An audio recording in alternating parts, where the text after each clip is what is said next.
we received many emails and tributes about Stephen. I thought it would be very appropriate to sort of ask you if you could share a little bit about Stephen's life and about his love of trucking.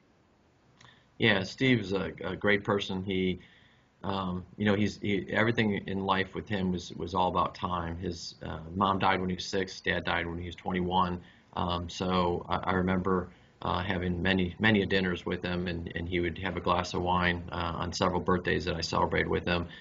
Every birthday after the age of 42 was kind of a blessing from his standpoint, since it was 1 year longer that he's lived, and he lived to what you'd say the ripe old age of 76. But he was a very passionate individual, one that really engaged the employee, loved all employees, but really had a passion for the drivers, the health of the drivers, and things that can make a driver's life better. So you know, the whole healthcare side of it, the whole wellness side of it, he really embraced, and he embraced it with drivers. Sometimes, you know, I think I'll throw one funny.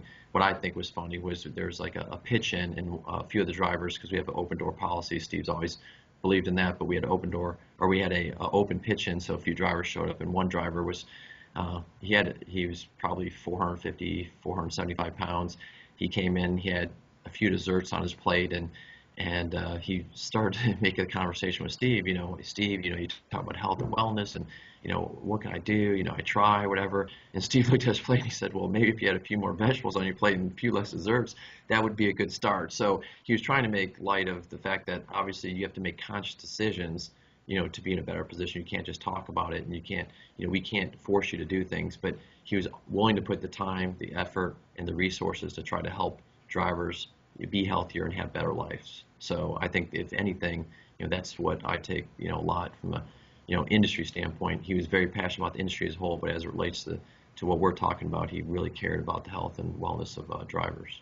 And Transport Topics had the opportunity to come out to the Celadon headquarters a couple of years ago, did a profile of the company and Stephen Russell, which we're put back up on our website again, along with an interesting photo gallery about some of the artwork and that you loved, that you sort of showcased at the company. And maybe we could just close, but I guess that is part of the culture that was created there. Maybe what might seem typical of a trucking company, stereotypically, I guess, but some of the color and flair maybe he brought to Celadon that maybe helped shape some of the health and wellness and some of the other things going on.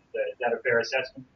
Yeah, more of a unique culture, not a typical, you know, not to, you know, say, you know, truckers are typical, but not a typical trucking company. A Cornell grad that was really into the arts. He was on several boards of, you know, the Indianapolis Museum of Art, the Heidelberg, which is more of a Western motif. He was on several other theater type boards and so forth. So he actually did stuff within the community that schools would actually build art, and we'd put them in our courtyard area, which I think, you know, there's several pictures of those. So yeah, it's not, I wouldn't say a typical CEO of a trucking company, one that was really more engaged in the arts, the community, and things that you know, really meant a lot to him and brought that spice and that kind of feel to Celadon. Okay, well, Paul, I want to thank you very much for taking the time to talk to us today on Live. Okay, thank you very much. Appreciate it.